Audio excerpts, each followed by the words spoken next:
Welcome to the Abarca Season 3, Episode 10. I'm with Coach Carter here. This is where we talk about fitness, entrepreneurship, and humble beginnings. I have a very special guest here, but before we introduce them, Joe, roll the intro.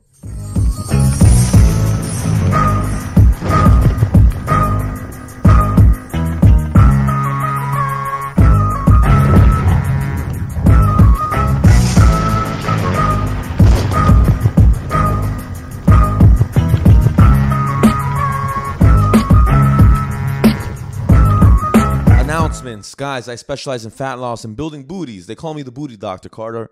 So online coaching, which includes diets, individualized training programs, and even accountability, believe it or not, in online coaching is available. In-person training is also available as well if you're looking in the tri-state area, if you want to work with the booty doctor. Please reach out to me on the Instagram tag below, email tag below. Everything's tagged on YouTube.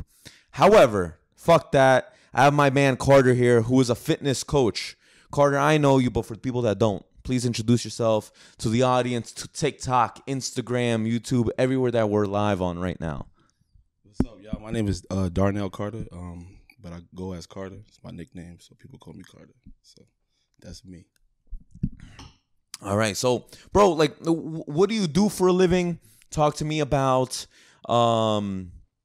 what your career is now, and then we could kind of go into the humble beginnings part and segment of my podcast. Okay, cool. So I do fitness coaching, and I also coach high school football.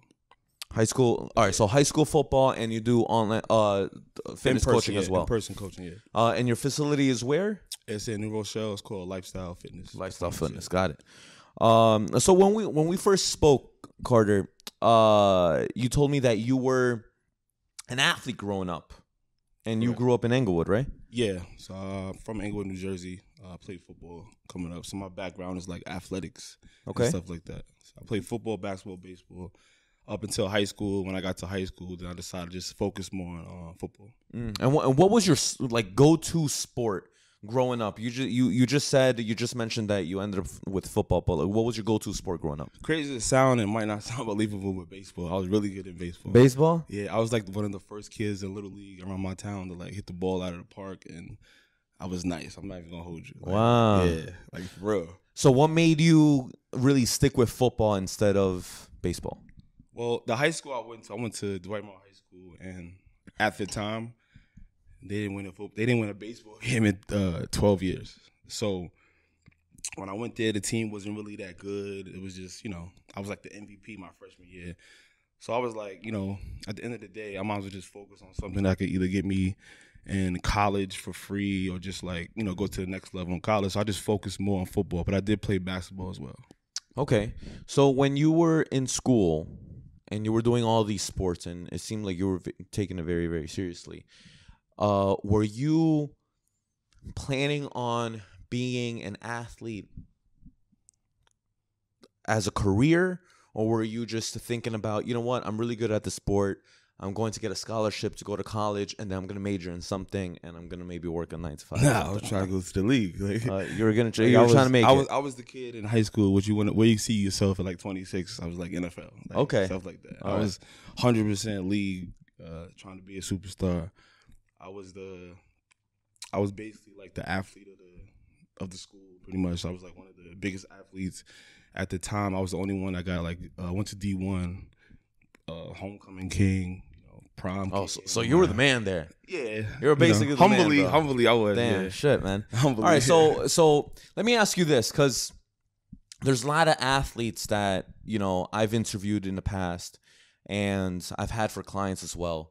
And they've told me that some of them, they didn't have the mentality that they were going to make it, but not in the way that it sounds right now. So like they fed off of the affirmation from all the fans and their followers and their friends and their girls and etc.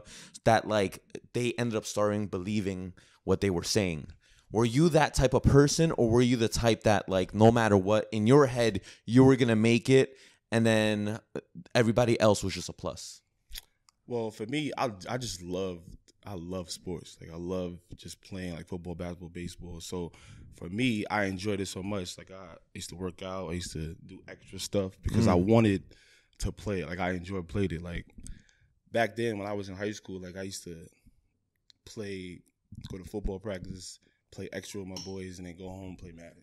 Like football was my life. So all I did, eat, sleep, everything was like sports and football. So it was more so like I want to make it, but it's like I enjoy this too. Like I enjoy doing this. But obviously, you know, coming out of high school, my whole plan was like I'm trying to go to the league. Like that was just the mentality. And that kind of was the reason why I picked the school I went to as well. All right.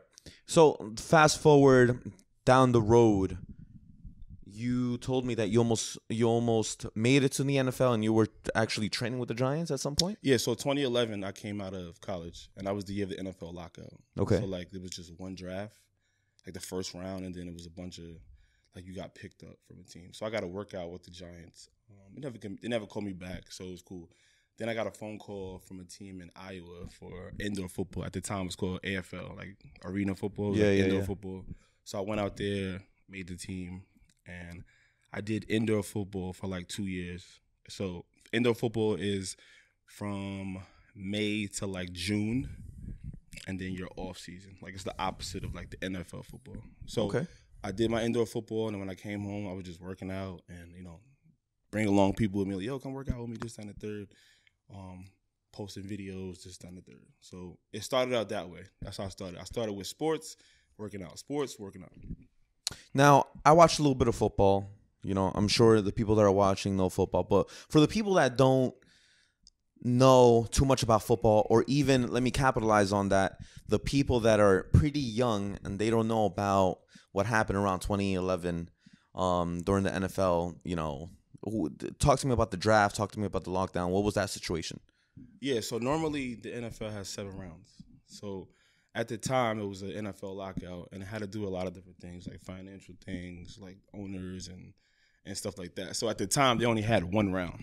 Mm-hmm. So it was like normally a 7 round, they had 1 round, and then after that, teams were able to pick people up off free agency. So like if you went to this school, that school, they will call you, bring you in for a workout, and they'll sign you, and then it's like mini camp, OTAs, and all that stuff.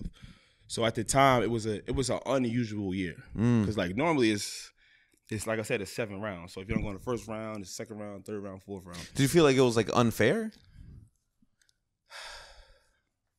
At least during that time. During that time, did you feel like it was unjust? The type of person I am, I'm not the type of person to complain and be like the shit was unfair. It is what it is at the time. At the end of the day, you still got called, but it wasn't the typical 7 round.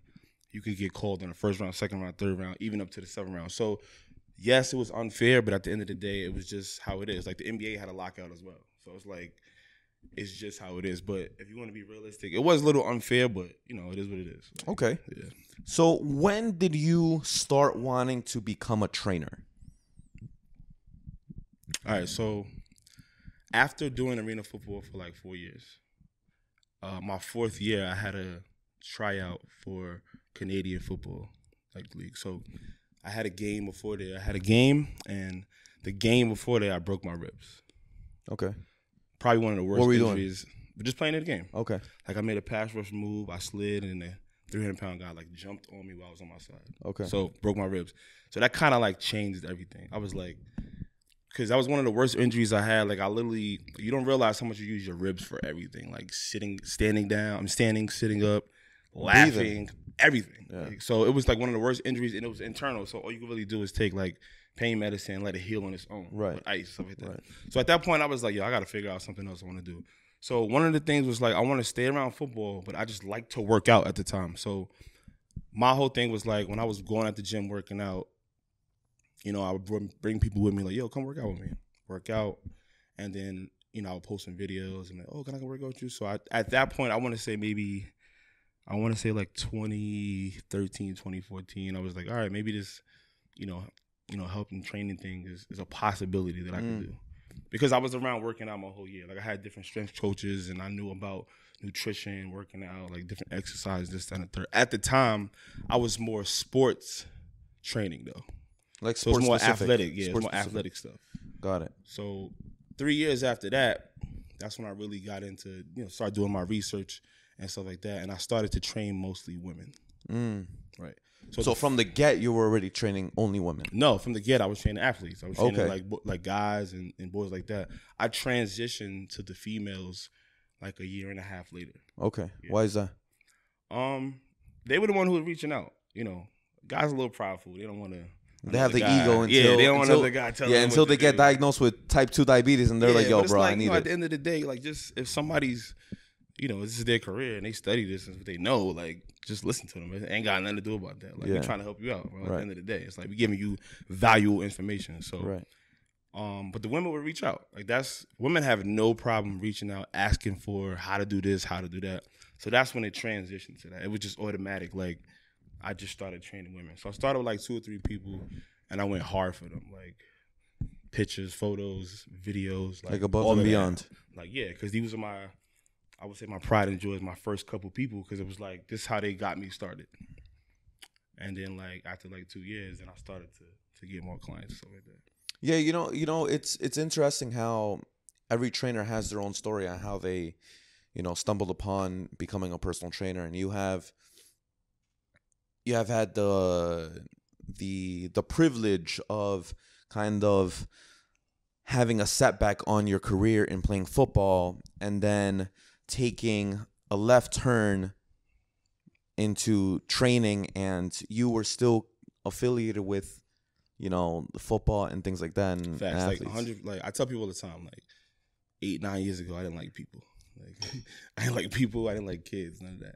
It's like I just woke up one day and was like, yo, I want to help people. Like, because I had all the information, so I was like, let me just give back. I'm real big at just giving back. So between coaching kids from my town where I was at, and they knew who I was, to helping women and men teaching them about nutrition, working out, and just making a lifestyle change for them. So it was like, it worked with each other. And it was something that I woke up one day and started liking, because I hated people. Like, even Flash, it shows sometimes. Like, I wasn't a big fan of people. Like, but it's crazy how I just woke up one day and was just like, all right, I want to help people. Like, yeah, man. It's crazy. A little bit about my story. I was heartbroken in high school. A girl broke my heart. I got my heart. And during that time, my grandfather, who raised me like a father, he was diagnosed with prostate cancer. So during the breakup, during the broken heart, and during the depression that I had to actually drive my grandfather to chemotherapy almost every day, every week, that took a toll on me. So I remember I had a buddy of mine. He wasn't even an athlete. He would go to the gym. He was one of the first guys in my friend group that actually had a car. Right. So he like, yo, buddy, like, let's spark up. Let's hit the gym. And we'll stay there for 3 or 4 hours and we'll work out. Because I had nothing to do. I wasn't working at the time. Right. I was a senior in high school. I weighed 130 pounds. I was a stick, right? But I was always an athlete as well. I played soccer. I did wrestling. I did all that. And then next thing you know, I didn't know what to major in college, and I just fell in love with the therapy of releasing stress at the gym, lifting heavy. I started just reading bodybuilding.com and all that bullshit, nutrition. Yeah. And I was like, yo, dude, like, I have no idea what to major on. I'm just going to major in this exercise bullshit. My intention wasn't even to train people. Like, everybody was just telling me, you need to pick a major. You need to pick a major. Right. I didn't know what to major on. So I was like, all right, exercise physiology. I guess I'll be athletic trainer or whatever. I didn't even know how to differentiate athletic training and exercise science, because it's 2 different things. Right. But that's crazy. Like, there's always, the point here is there's always, a route to get to the number 9. 100%. 3 times 3, 1 plus 8, etc. You know what I'm saying? So 100%. For all the potential trainers out there in the future, what advice would you give these kids, guys and girls, that would want to follow in your footsteps and become a trainer? Yeah, I've been doing this for a long time too. So you how old are you? You definitely could say that. How old do you think I am? Shit, man. I mean, if you were dealing with that bullshit in 2011, you're probably in your late 30s, maybe mid 30s. 35. 35. Yeah. I mean, I don't look 35. I know. No, you don't, bro. You don't. You don't. All right, so I'm definitely someone who's been doing this for a while, and I was taught from one of my OGs too. So my biggest thing that I would give to my biggest thing I would give to like new and young trainers is like, don't do this for money. Do this to help people. Like, yo, for real, bro. Like, don't do it for a little short change. Don't like, just like, all right, I want to just see if I can get a bunch of clients to make money. Nah, it's not about that. It's about changing people's lives. It's about educating them. It's about, like, to me personally, I think being a trainer or a fitness coach is literally coaching them, because how you look, how this person look is totally different. Right. But the whole goal is to teach them about nutrition, sustainable nutrition, about form and technique and stuff like that, and explain to them why you're doing this, because it works on this muscle. That's how I do my training. Like, I'm 100% about form, 100% about teaching them. So the advice would be to not do it for money. Yeah, don't do it for money. Do it because you want to help people. Now let me be a devil's advocate, because I'm a good host. I like to ask good questions. Let's do it. So if a guy or a gal come up to him and be like, listen, like, I heard if you actually really do hustle, you can make some really good money as a trainer. At the end of the day, I have a kid, I have this and that. You have to get paid somehow. 100%. You know what I'm saying? So, like, how could you not tell someone to not do it for money? It's almost like asking someone to, like, pursue happiness. All right, like, cool. So let me rephrase that then. You got to get paid, like 100%. Yeah. Like, I'm not saying do it for free. Right. But, like, if you just think that, I want to start. Because you know what it is? A lot of people see either somebody like myself or somebody else, and they see a bunch of clients like, they probably getting this amount of money, they charging this person this. Right.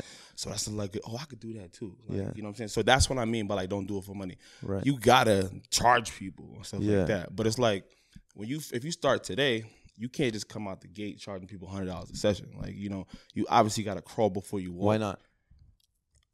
Because at the end of the day, like, your experience and who you are, and it's all about your transformations. Like, why would I pay you $100 a session? And I don't even. What have you done? I just wanted to hear your perspective. I completely agree. It's almost like I was actually speaking to another trainer in my previous episode about this. It's almost like hiring a tattoo artist. You have a tattoo, I have a tattoo.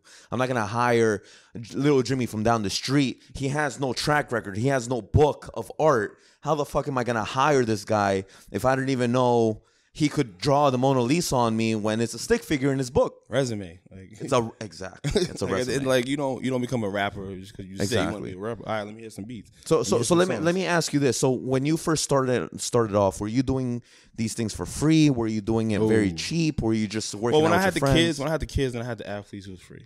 When I started doing the women and I really took it real serious, it was the cheaper price. I would say that. It was a little cheaper than what it is now.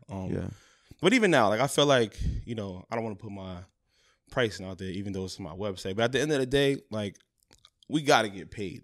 Don't get me wrong. But it's like, it's not about ripping people off. Because, like, you give someone a good price that works for you and the person, they'll bring you more people. Yeah. Like, if you taking care of them, you doing your job, you'll get more people. Now, on the flip side of that, because you're going to be devil's advocate, I'll be devil's advocate to myself. Your value is your value, too. Right. Like, if I... like you said, what you transform like over 100 people. So if my resume says like I've done this, done a third, like this is my price. Either you're gonna pay or not. Just what I do. Exactly. Like, you know what I'm saying? Like, so it is what it is. Yeah. Like, a lot of people, when it comes to fitness, everybody's cheap and everybody wants to take the the cheap ride. Oh, it's too expensive. This, done, that. It's not expensive. Getting your lashes done is expensive. Getting your lips done is expensive. Right. Like, your self-care is expensive.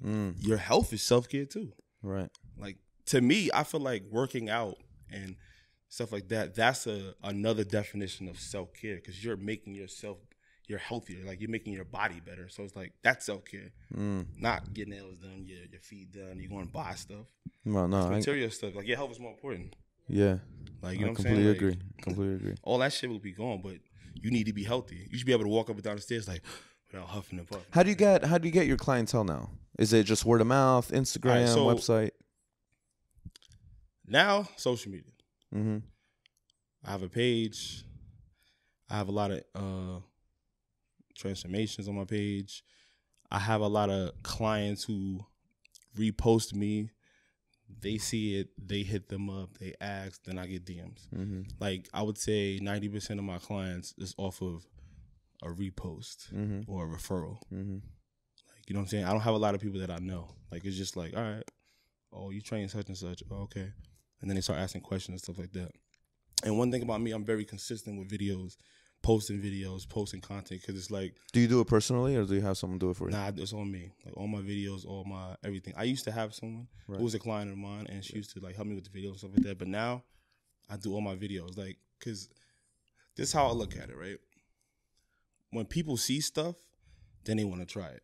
So if it's nothing, if you're a trainer and you're not posting content and stuff like that, how are they gonna know what type of stuff you're doing with your clients and stuff like that? I feel like a lot of people are just like trying to hide. You ain't hide nothing. Like it's only a certain way you can do an RDL or a squat or this, that, and the third. Right. It's all about, personality and how you want to train this, that, and the third. So I get my clients off of just video, like posting people and they reposting transformations. Like now I started doing now. When I do transformations, we do a shared post. Mm-hmm.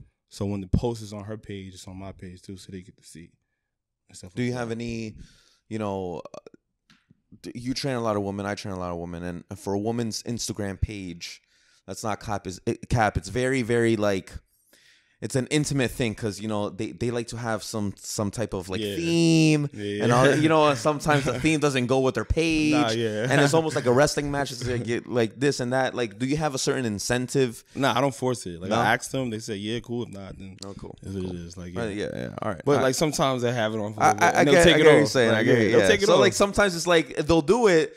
And then they'll accept it for like 24 hours. It's like, all right. Well, this is actually something I just started doing now. Before I wasn't doing that. Right.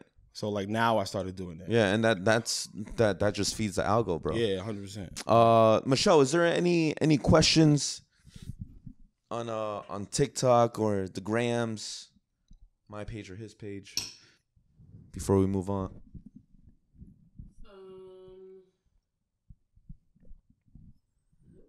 Nah, no questions. Yeah, I was checking this whole time. No. TikTok? No, nothing. All right. Cool. They just want to hear us talk. Next. Views? Yeah, Good. I'm looking at it now. All right, so niches. So you start off with explosiveness and athletes. Mm-hmm. Then you transition to HIIT, right? And now you're at this moment, you're all about health, lifestyle for women, etc.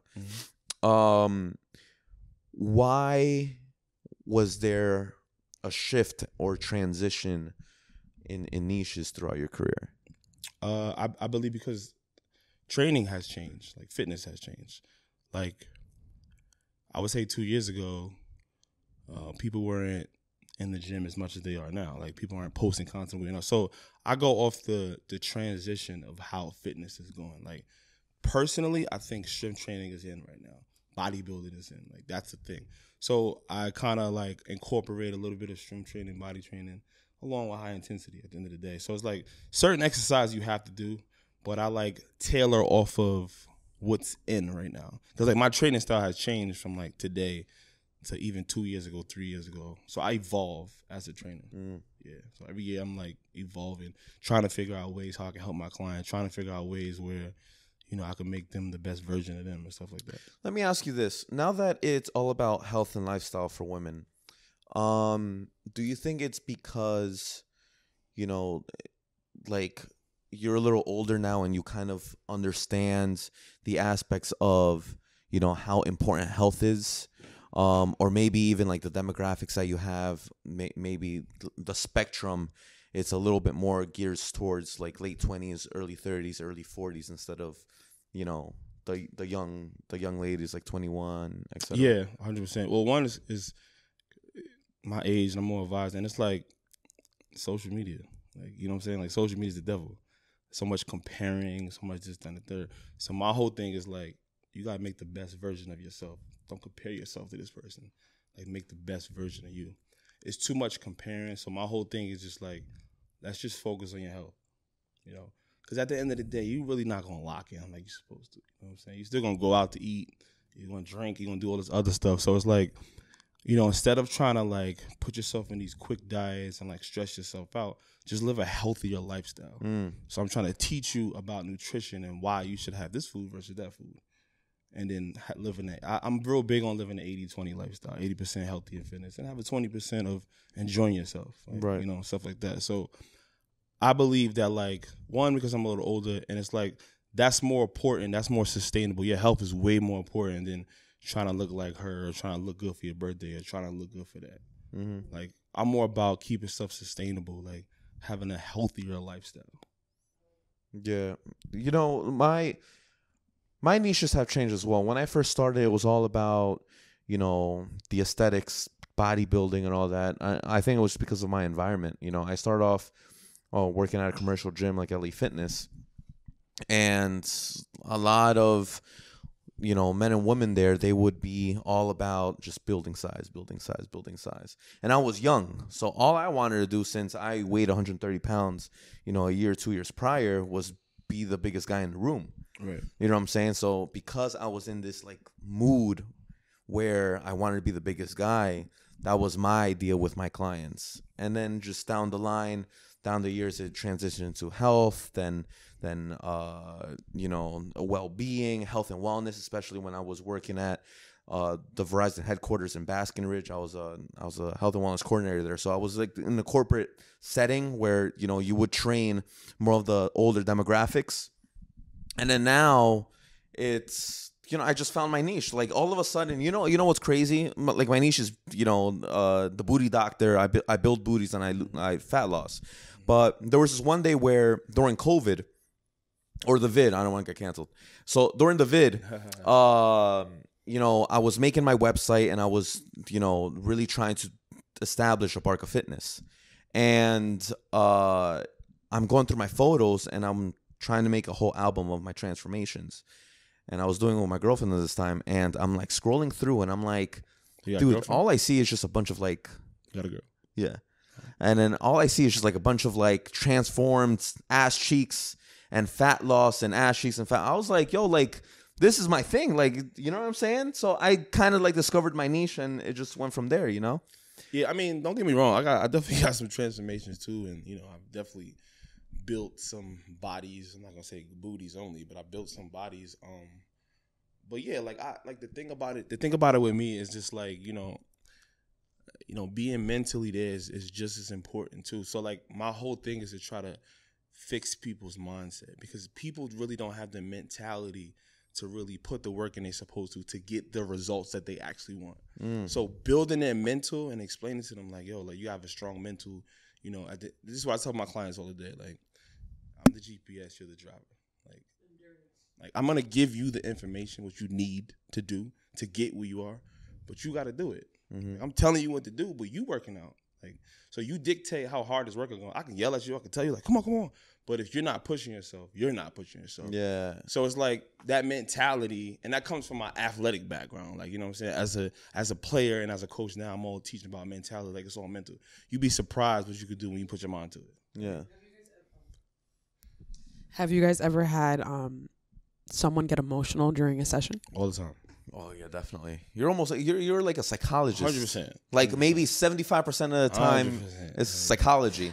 Like what makes it happen? Like from your experiences, like just go first, Carter. Just life, like relationships, like, you know, there's death in the family. There's like, you know, financially, just like stuff going on, and it's like, I always tell people when you walk through the door, like, block that out. This is your time. Like, this is your time. So try to block that out. But it's not that easy to do that. Like, you know, you got stuff on your mind. Yeah, sometimes you want to vent. Right. So when they come in there, I could just tell though. Like, you know, and I'm real big on like asking people like, you good? Is everything okay? Because a lot of people don't do that. But you can see it in their face.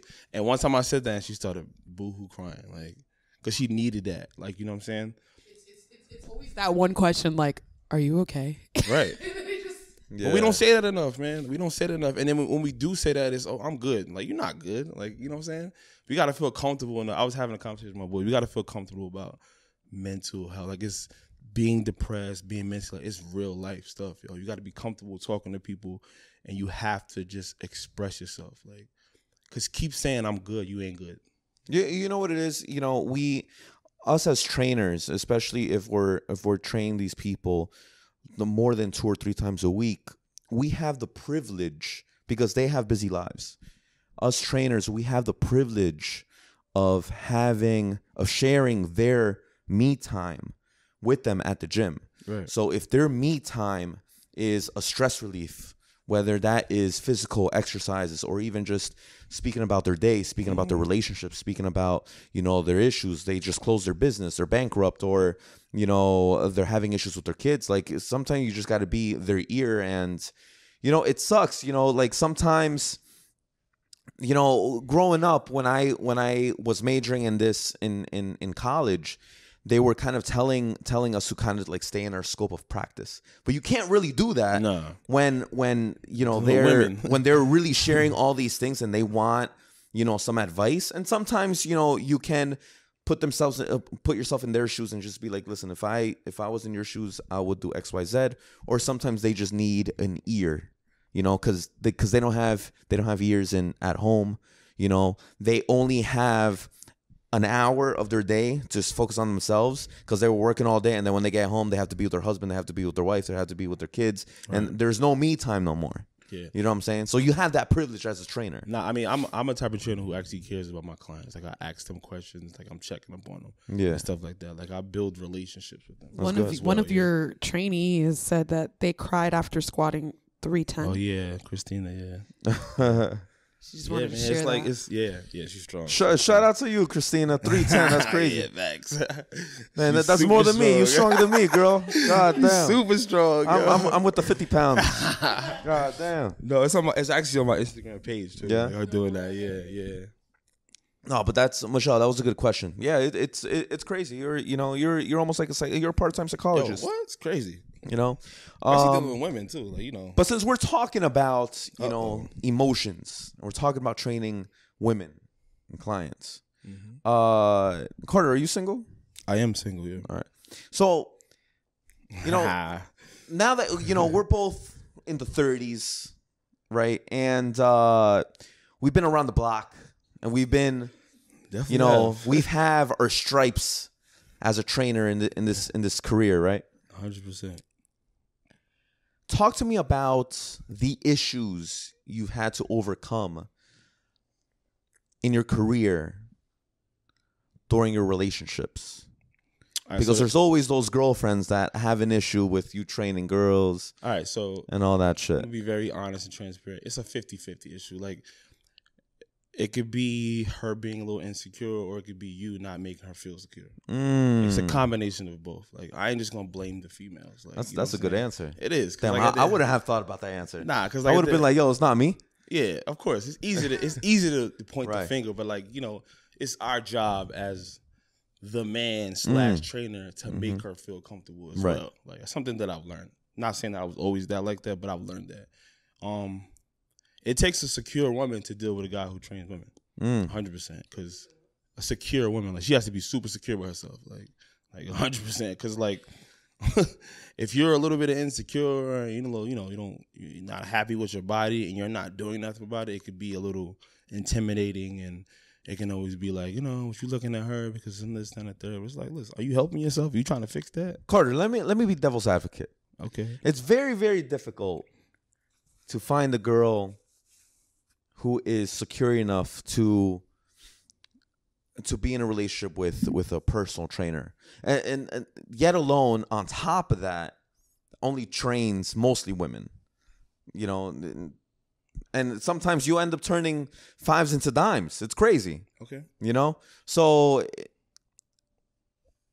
in my perspective, I think women are always going to be uneasy. I don't want to say insecure, but uneasy at some point. Even if they're secure, they're going to be a little uneasy if, like, she's going to her man's feed and all she sees is like very good looking women and he's training them and things like that. Like, what were some obstacles that you had to go through that maybe you can share with, audiences and followers, or even like male trainers out there that, like, we could prepare them for the tough road ahead of, because we've been in this about 10 years now, So you talking about if you have a girl, like when you have a girlfriend and you are a trainer and you train mostly women, what are some obstacles that you had to overcome with this girl? Or you don't have to say any names, but like just in general, like. All right, so cool. So things I obstacles that I had to go through were, Yeah.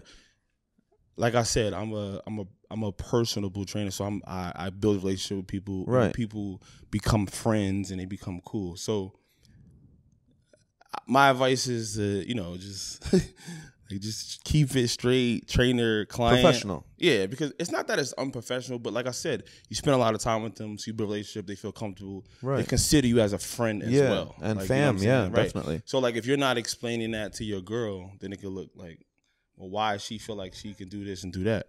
Well, not because we built that relationship. So at the end of the day, it's all about communication. All about communication.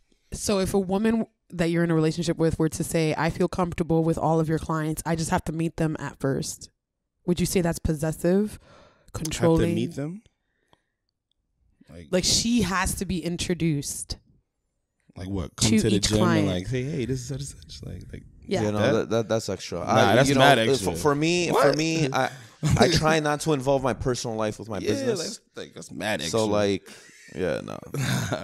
I don't think I ever like even had, if you follow them too. Yeah, like, I don't why think you I follow ever them? had, my girl ever come to my job, or I don't let them like ever come to my job and just just kind of peek heads. That's oh OD, hey, bro. Hey Brian, That's you know OD. like no, I don't do That's that. OD, No, like- that's crazy. Nah, we're not doing that. Yeah. But to tackle the question. So all right, so you said you gave some advice, but has there been any major issue with any exes in the past about your job? Yeah. All right, like name the biggest one, just one. Because of my friendship with my clients. Okay. Yeah, like so- friendship, like would you guys see each other outside of the gym, or you Showing guys will love. text? Yeah, we see each other outside, then we showing love. Like, Okay. or like, in the past, I would gather up a good amount of my clients. We would go somewhere. We would like enjoy ourselves as a group. Oh, that's So, dope. Yeah. That's dope. I used to do that, but it backfired though. So Bro, do that shit no you more. know what's crazy? I want to pick your brain on that. I always listen when my first 9 or 8 years as a trainer, I always tried to keep a wall up, and I never tried to overstep that boundary of like, all right, you're my client, we're an acquaintance, but we're not really friends. I really truly just made sure we're not really friends. yeah. But then it got to a point where it became a career, and I really started making really good money. I really started really caring about my clients, and I started realizing something just clicked on me where like I was just kind of like, yo, like these are my friends, these are my family. Like I would fucking run through a brick wall for my clients. Exactly. You know what I'm saying? So like there's been issues in the past with my exes where it's like, no, like you started off saying that they're your acquaintances, they're not even friends. You don't even want to cross that boundary line, and now you're switching up on me. It's like you just have a realization or an epiphany as an entrepreneur. So that being said, I always thought about doing some type of like yearly dinner or like something with my clients. Like tell me, how did that backfire on you? So I could maybe learn and I could just kind of work around that mistake, bro, Especially the people in the live Because right I always now, want to they kind of know. like, give back to my All right, clients, So I used to do that. We used to like, we used to go hang out and stuff like that. So Would it be weekly, monthly, yearly? I would say once a month. Okay. Like, you know what I'm saying? But it backfired in multiple ways. Because like when you bring a lot of people together, there's the real and there's the fake. Like, you know what I'm saying? So like at the end of the day, there's always somebody he say, she say, talking, either starting drama or lying or this, that, and the third. So some way, somehow, it gets like that. And it's just like, for some reason, it always somehow gets messy. And like, some people, get clicks, and this person's cool with this person, and it's like talking and this, that, and the third. So I just learned from that. It's like, you just, as much as you want to build a relationship with them and be cool with them, you just got to keep it strictly client trainer. Because like, it backfires. Like, it definitely backfires. 100%. Yeah. I could imagine, man. I was thinking about it, but I was like, I don't know, man. Like, there's no going back from that. No. You know what I'm saying? Because then It's over. they establish relationships, and then one person says this, and then it becomes a cat fight. It's crazy. Like, a lot of my clients, they become cool. Like, they become cool with each other. Like, I'm like best friends type shit. Like, because, like I said. Which is great. Yeah, because like I said, like 2 years ago, I had a group chat with every one of my clients in there. So like I would give information there, this, that, and the third. So while you working out with this girl, you start to build a relationship, follow each other on Instagram, this, that, and the third. And it's like, chicks, they want to be cool with each other, and then boom. Yeah. You see them hanging out together, like, wait, what? So it's like that's just how it happens. Like they become cool, like really long lasting like friendships, and stuff like that. Yeah. Right. Because I made it a family. That was my thing. It was TWC family. Like we were all I love family. Like stuff like that. We all love each other. We support each other. Gas each other up. All of that. Like so, it was like a family. Okay. But all families have Yeah, there is issues. Michelle, do we have any questions? Nah, we just got a bunch of comments. I see everybody. Just comments. This guy was trying to play your client. Who? Am I your family? I'm just HB. Who? HB? Yeah, it's HB. Yeah, he's. He was trying to play your Nah, he wasn't. He was. he's like, lightweight.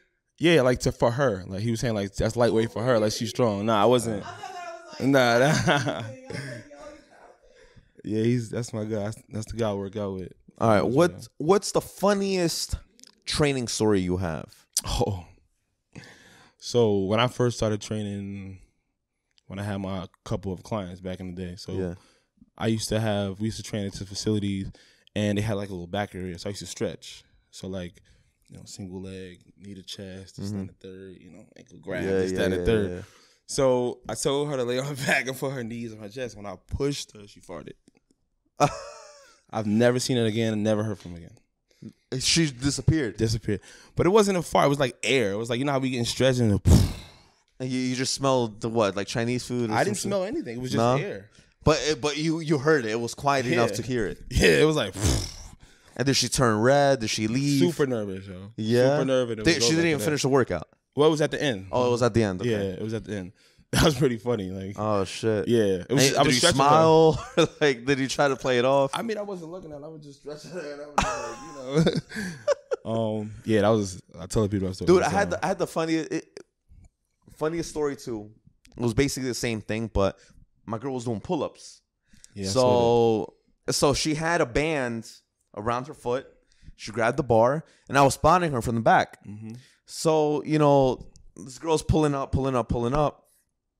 And she's struggling at some point, like the 9th or 10th rep. And all I heard was like one of those like loud. Yo, we were in front of a mirror. She made eye contact with me. I made eye contact with her. She turned red. She was Asian. She turned red. She smiled. And then she was just, I was like, girl, like, how did that feel? Did you feel it in your back? And all you smelled was Chinese food. Man. It was crazy. Everybody fart. It's all good. Like I'm a joke about it, but we're gonna let it go though. Like, exactly. Well, yeah, we still train, right. but yeah, we talk about next it time. now. Make sure you drink some water next time. They ain't fun. Yeah. Is diet and macros emphasized in your training programs? Diet, not macros. Diet, not macros. Yeah, so like I provide like a little nutrition guide about explaining like different proteins, carbs, veggies, and fats. I give them like a PDF file, and it shows them about portions like fist, pinky, fingertips, stuff like that. So I don't really get into details like in macros. I do tell them to download MyFitnessPal, and then you can track your macros if you want to be really like super duper accurate. But the chance of somebody buying a scale and doing all that stuff is just, it's not sustainable. So I teach them, it's not sustainable. So I'm all about teaching stuff something they could just carry on for the rest of their life. Like, right. I think people like us and people who are into like bodybuilding and stuff like that, they can do that. Because it's like to me, I feel like it's an end reward, and it's like it's gonna get you as lean as possible, and it's like someone who wants to lose 20 pounds or want to look good for their birthday, like I can tell them to do that, but like realistically, are they gonna do that? No. So I give them another way of like looking at a plate. So this much needs to be protein, this much needs to be carb, this much needs to be veggies. That way, yeah. So I teach them that way. For those who really want to get real into macros, I help them. But I ask them, you want to get into macros? You want to get into, just teach you about portions and stuff like that. So I do provide it, but everyone doesn't really ask for That's a good route. Yeah. In the beginning of my career, I was all about, even until now, until I just started my online coaching program where I provide diet plans. But even now, especially with my in-person clients, I was all about habit. It's habit changes. You change habits, bad habits into decent habits, and then those decent habits into good habits, and then you carry that on when that client becomes independent from you, right, as a trainer. You know what I'm saying? So it's just little basic shit like that. For example, for the followers out there, you know, if you're a soda lover, you know, me as a trainer, am I gonna tell you to stop drinking soda cold turkey? No, I'm not, because you're gonna tell me, okay, I'm gonna stop. You stop for a week, stop for 2 weeks, even if you're, you know, the 1% out of the 100% population, you stop for a year, but there's going to be a point where you're going to start drinking it again, and then you go back to the cycle. But if you start transitioning from soda to diet soda, and then just carbonated club soda, then flavored carbonated water, things like that, you know, it's just a bubbly sensation in your mouth that you just kind of like still need. You know what I'm saying? Then that's just a simple habit change. Yeah, it's all about making them understand about nutrition. Like, I'm real big on like telling them, like, you know, working out is cool, but it's all about nutrition. Like, this is just effort. You got to come in here, follow directions, do effort. And after a week or two, you'll get into a routine, and working out won't be as bad as it is day one versus now. Nutrition is hard. Saying no to this or saying no to that, you know, saying no to your girls want to go out and have drinks and this, that, and the third, because they're not on the same type of time you on. Right. That's more difficult than working out. Right. Working out just takes effort. Yeah. That's it. Like, yeah. Saying no to food that we've been eating all our lives, and that's hard. Like, yeah, definitely. You know, I tell my clients, working out is almost like it's like brushing your teeth. You know, you wake up. Do you think about brushing your teeth? No. Not really. Do you enjoy brushing your teeth? Let's not cap. It's not the most enjoyable thing that you do at 4 o'clock in the morning when I wake up.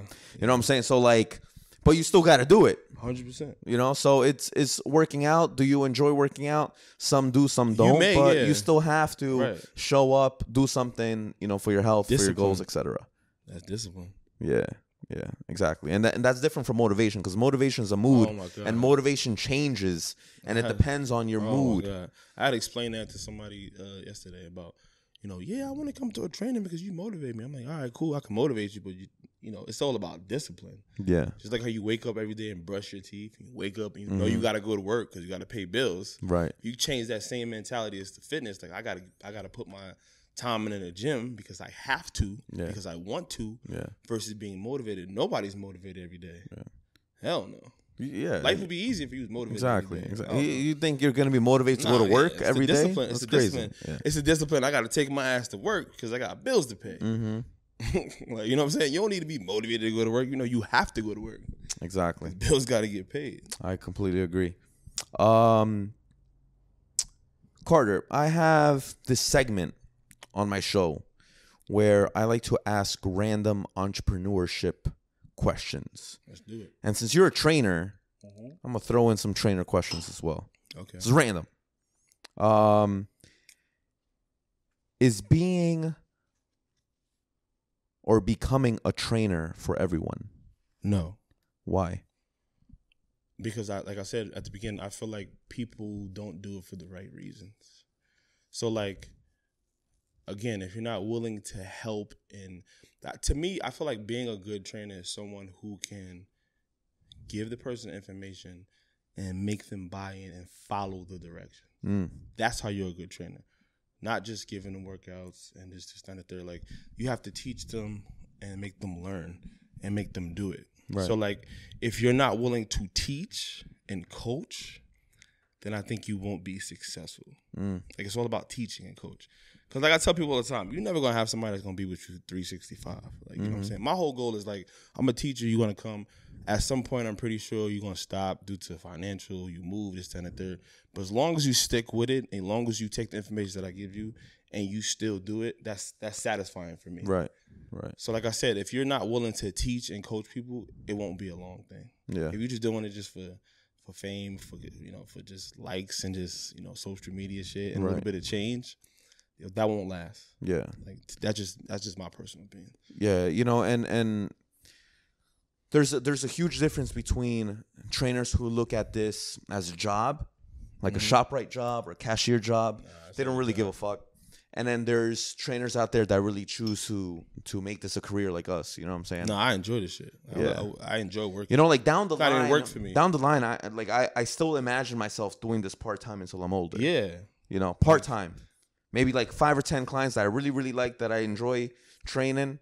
and I Right. just continue from there. Like I was sick a couple of weeks ago, and I was just dying, not being able to like train, like work.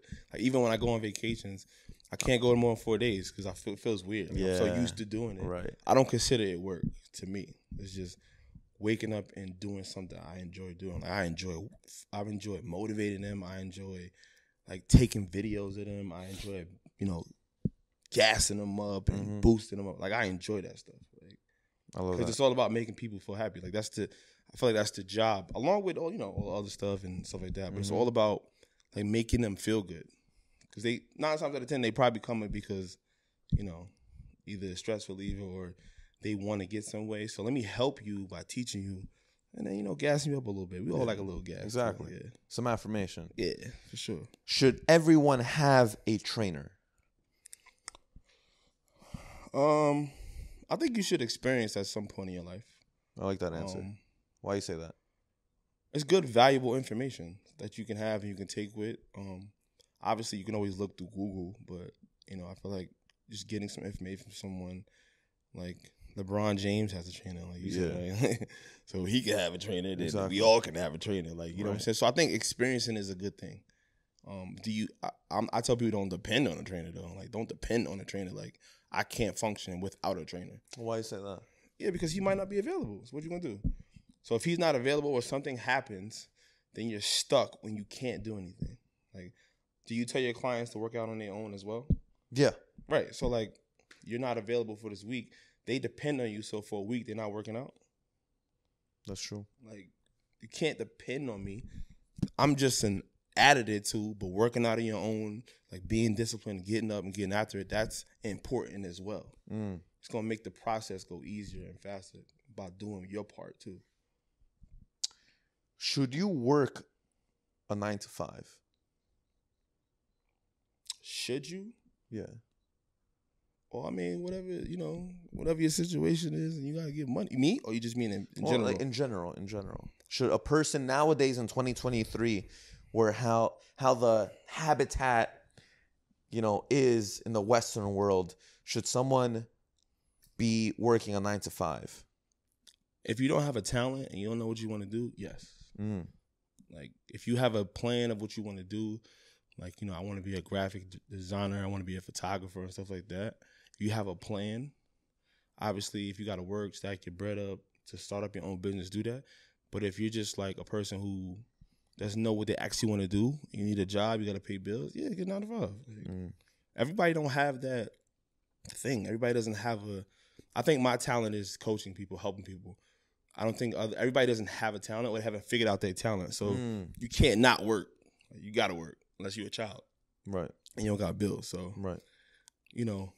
Obviously, so to go back to the question, should you work a 9 to 5? Yes. But at some point, you want to be your own boss, you want to be your own manager. So that 9 to 5 can actually help you to get to that. But I feel like COVID has made us realize, like, fuck work. Like, that's, you know what I'm saying? Like, that's my own business. It was a wake-up call for a lot of people. And now everybody has their own little side gig that they wish to have full-time. But if you said your brand or your business is it's Train with Coach Carter? No, Train with Carter, yeah. Train with Carter. Okay. So Train with Carter. That's your business. Is there anything that you would like to improve in your business or improve to improve the experience for your clients in your business? Well, I was doing a clothing brand for a little while. Like I was doing like leggings and workout clothes, stuff like that. I definitely want to get back into that. I do want to put together. Just got caught up in work, like just because I do everything by myself. So like posting content, taking videos, just my regular life. So I got caught up in that. Definitely want to get back into that. I have an ebook written out that I already have, like an 8-week ebook of like full body, upper body, lower body. So I definitely want to put that on video and make it so it's accessible for people to buy and have. Because people always ask me like, "Yo, you got an ebook?" I do have an ebook with one of my old partners, John. But I definitely wanted to do something with me that's made like genuinely from me. I have it written down. I just have to get it on video and put it on, voiceovers and all that stuff. So I definitely want to do ebooks, get back to apparel, and just continue to grow. Like, the main goal is to own a gym, get my own gym and stuff like that. So I just want to continue to grow the brand and just help people. That's my main goal. That's nice. I've interviewed a few trainers on my podcast in the past, and there was one person who made me think, and which is why I'm doing online coaching as a side gig now, on top of, other businesses. Do you like the idea as an in-person trainer to be trading your time for money? Because at the end of the day, being devil's advocate, that's what we end up doing as a trainer, in-person trainer. Yeah. And if we're successful, there's only 24 hours in a day. Yes, it is. You know what I'm saying? So if you don't sleep, you could only have 24 clients. Right. You know what I'm saying? Unless you're a group, whatever. Like, if people want to get into semantics, but is that something that you don't mind? Is that something that bothers you, or that you would want to kind of like maybe start putting that in-person part-time and then just kind of... No, I'm glad you asked that, because I actually want to do online coaching. But I want to do it the right way. I want to, be mentored. I want to do it the right way. Yeah. And I actually had a conversation with someone. Her name is Crystal. She was on the podcast with you. Yes, Crystal. Yeah. And she was telling me. Shout out to Crystal. Shout out to Crystal. I think she in here too. She on it. She ended up helping us connect, right? Yeah, 100%. Salute to you, Chris. Yeah. So I was talking to her about that. She said she got a mentor and helped out like that. That's definitely something I want to start doing too, online coaching. Yeah. That's the thing. Dude, it's great, man. It's great. And I seeked out a mentor as well. Yeah. So like it's all about, nowadays, man, you need to find, someone who's a specialist in something. Facts. And they could just take you under your wing, and then that's what it is. Yeah. You know what I'm saying? Like even now, like if someone who wants to become an in-person trainer, like I'd be happy to mentor them, have them shadow me, be an intern. I've done that. It's I've crazy. done that, and I actually have a couple people who want me to do that. Yeah. Yeah, I've done that. It's great. Yeah. It's great. Yeah. And a great idea that I'm doing now is maybe some juice out there for all in-person trainers is, I paired up with a community college to do internship programs with them. You know what I mean? So like that's a nice little hack where you can kind of like mentor another trainer out there, or another future trainer out there that could eventually maybe work for you. I think what sets you apart from everyone that I've listened is that you're more focused on your client's mental state, which gets you a lot of people to come back to you. Yeah. And that's why he has people wanting to teach him and mentor. He has like a couple lineups, and that's because, you're focused on the results, but you're focused on the person in front of you. Right. And that speaks on your passion with what you do. Right. Just want to say that. Yeah, I've definitely mentored one person. I have a couple people that want me to mentor them. And the one person I mentor, she's an amazing trainer now too. Yeah, because people get lost in the clients being satisfied with their results. But that's validation. That's not why you did it. You did it because you like to impact the masses. Right. Period. And you stand on it. Your aura stands on it. You don't need anybody to kind of validate why you started it. Right. And a lot of us begin things like that. But I like that you kind of hold it on that, and you don't need to validate that. Like, this is why I do it. This is it. Right. That's what sets me apart, and that's what I think has made me grow as a person. Like, they know that I care.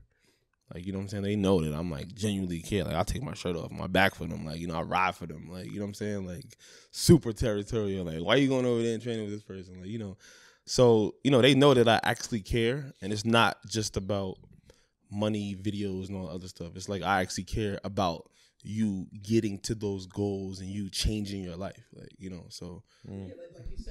Like you said, it's like the mental before the results. Before you even came to me, like you have to hold your own. Your mind gotta be sharp, man. Like if your mind's not in a relationship, you ain't gonna be in a relationship. If your mind not into the job, you're not gonna do the job as best you are. If your mind not into this fitness thing, you ain't gonna really get where you can get.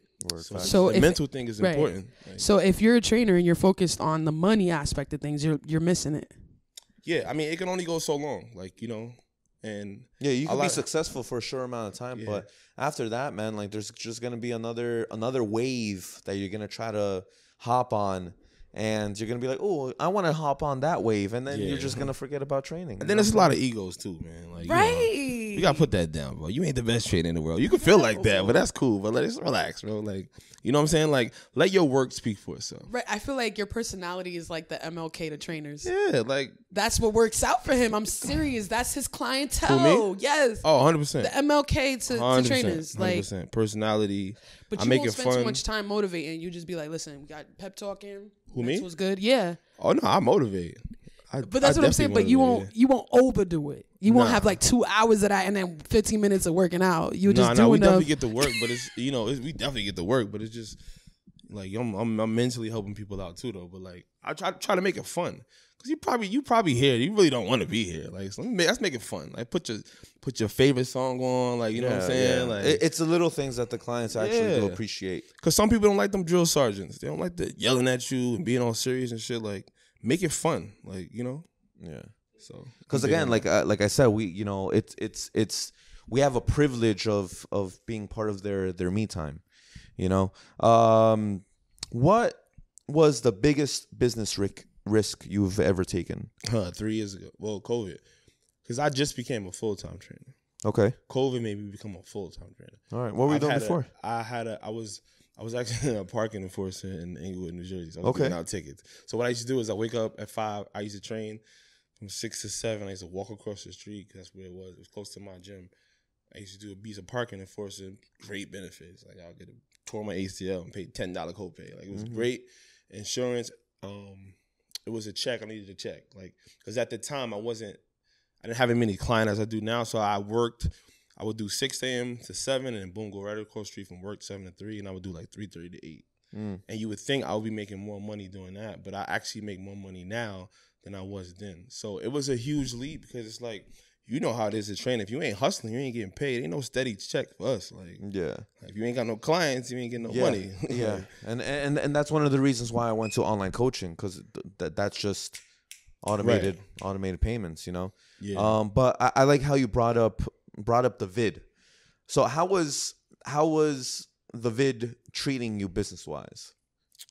It was not bad because like the gym I was working at the time in Englewood, the owners still let us train. It was just very like low key, very low key. No videos, no nothing, because it wasn't supposed to do that. Right. So the vid was. I loved the vid. Like outside of all the other stuff was going on, it was good. I didn't really follow all the rules like I was supposed to, but I feel like a lot of people did. But like I would still go to the gym, work out. The nutrition part wasn't on point at that point. It was just like eat anything you can eat at the time. But business wise, I still had a good amount of clients that would come. Business was booming at that time, at least for me. Business was crazy. Online or in person? Bro, in person. Because online, I just started last year. I was doing it. Shout out to my HTT fam. I'm doing it with Brandon Carter. Okay. But dude, it was crazy. Like it was just a lot of people, especially around Hudson County, they just wanted a gym to work out in. Oh no. You know what I'm saying? So like so all they wanted to do was like, hey, like, do you have access to your gym? Yes. Yes, right. Okay. Do you have memberships? No. You have personal training though if you want to have access. Okay, sure, no problem. Well, how much is personal training? Blah blah blah blah, this and that. And like my books were full around that time. No, full. actually, you're right. Now that I think about it, you're right. Because like people were scrambling for somebody who was open because it was like a lot of people that was open. So, excuse me. Now that I look at it, it was booming. Matter of fact, it was.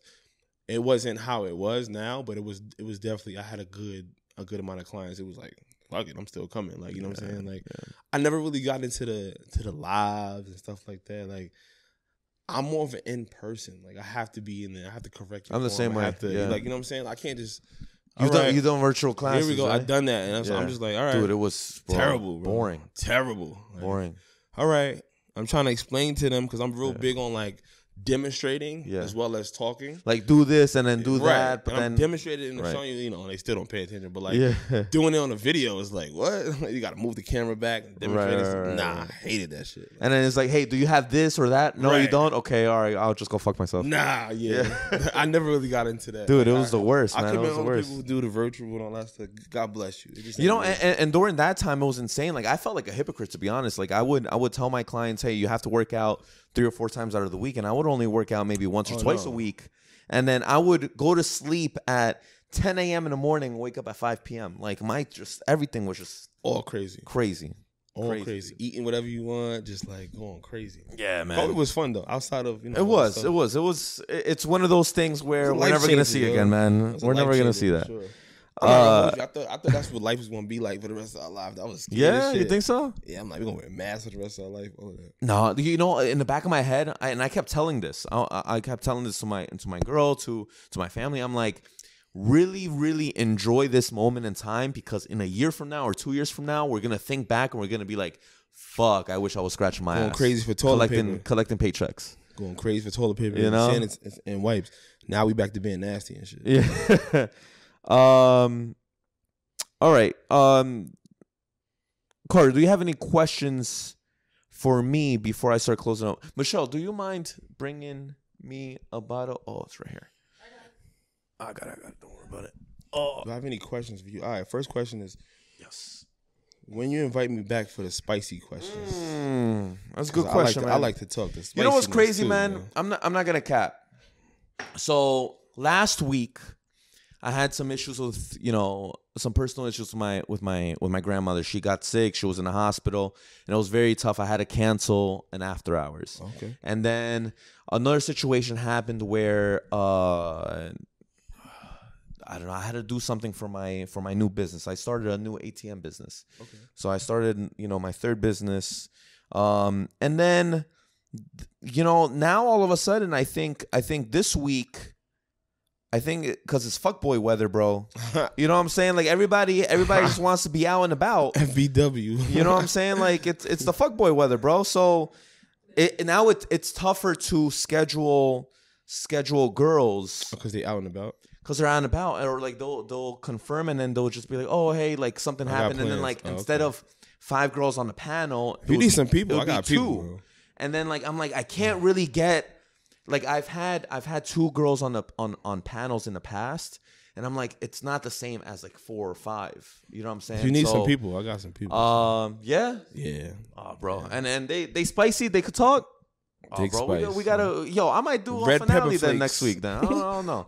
Real But yeah, man. I mean, that's what it is, and it's tough because it's you have to juggle podcast notes. I'm doing in-person training. I'm doing online coaching. I'm doing my new business and this and that, and it's tough. Kind of just cold DMing. Hey, you want to be on a podcast? No, I get you.